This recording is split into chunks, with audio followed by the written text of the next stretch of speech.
जानकारी में कि कल ही भानुप्रतापपुर चुनाव का मतदान समाप्त हुआ है। आपको सबको मालूम है कि इस पूरे चुनाव में भूपेश बघेल सरकार ने जो अपने विकास के गीत गाते थे, गाथा गाते थे, उस पर चुनाव लड़ने की बजाय पूर्व विधायक एक आदिवासी नौजवान और उसके चरित्र को लेकर उसको अपमानित कर कर और पूरे आदिवासी समाज को अपमानित करने का काम कर कर उन्होंने चुनाव लड़ने का काम किया। और उसमें वो अकेले नहीं, उनके पार्टी के प्रदेश अध्यक्ष मोहन मरकाम जी भी शामिल रहे, उनके पूरी पार्टी शामिल रही, पूरे प्रवक्ता शामिल रहे। और हम ये कह सकते हैं कि पूरी कांग्रेस पार्टी ने जनजाति समाज को बिकाऊ बताकर और पूरे जनजाति समाज को सिर्फ छत्तीसगढ़ के नहीं, पूरे देश के जनजाति समाज का अपमान किया है। और इसका बदला भानुप्रतापपुर की जनता निश्चित रूप से लेगी और कल वो आपको रिजल्ट के रूप में दिखाई देगा। मैं विस्तृत रूप से इस बारे में चर्चा करने के लिए माननीय रामविचार नेताम जी से आग्रह करूंगा कि वो अपनी बातचीत रखें।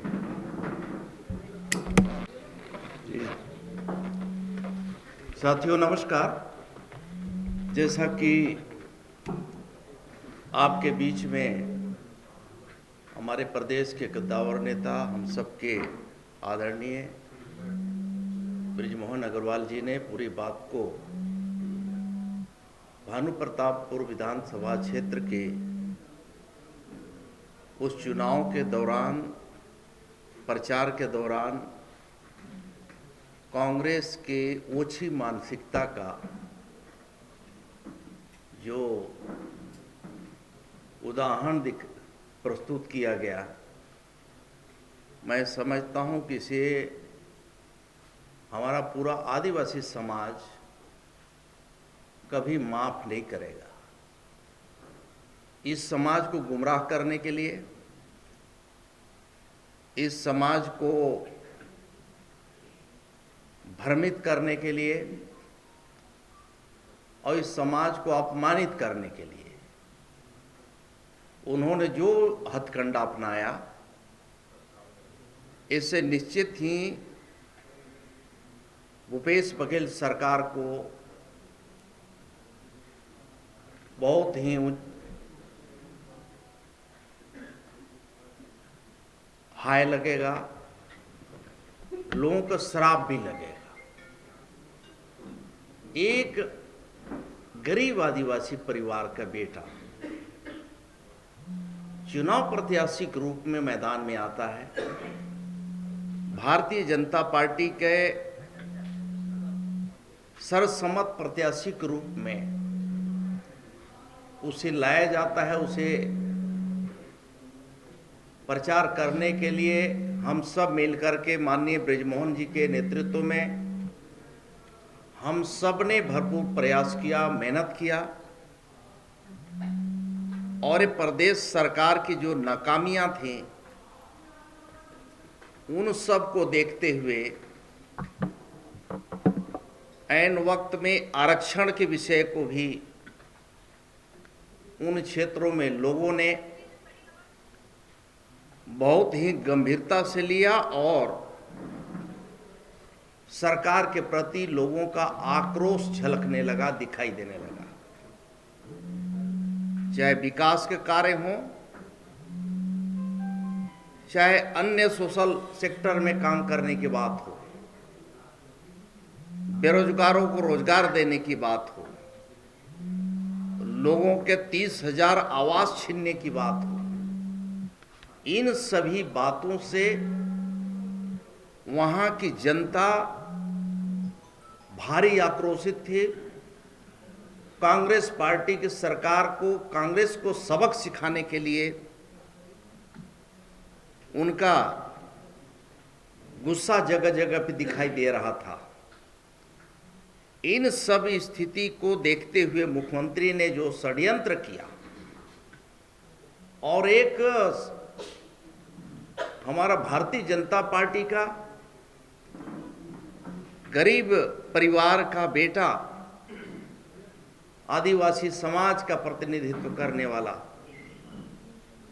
उसके खिलाफ चरित्र हनन करने जैसे घृणित कार्य करने का उन्होंने जो षड्यंत्र किया और चुनाव के दौरान झारखंड पुलिस को ला करके यहाँ जो दबाव बनाने की कोशिश किया, उसे बयान देने के बहाने तो कभी गिरफ्तारी के बहाने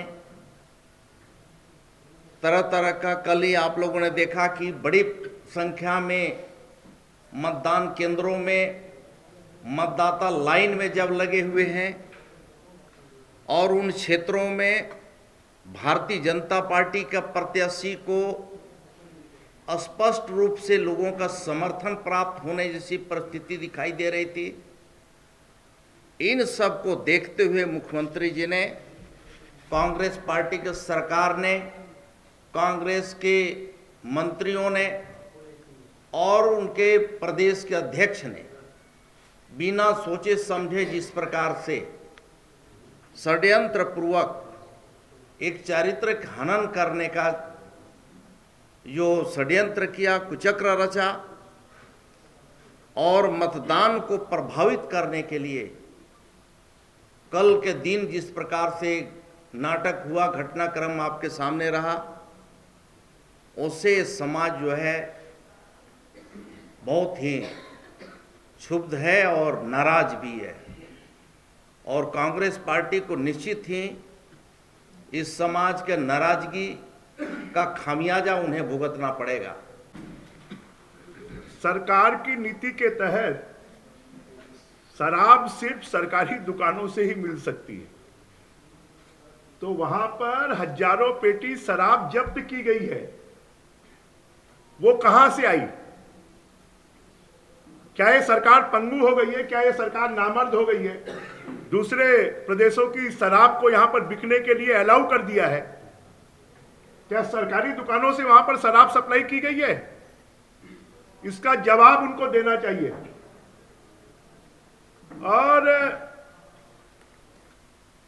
हाई कोर्ट ने अपने उसमें लिखा है कि 165 के बयान में कहीं ब्रह्मानंद नेताम का नाम नहीं है। उन्होंने कहा है कि एफआईआर में ब्रह्मानंद नेताम का नाम नहीं है, अपने डिसीजन में लिखा है।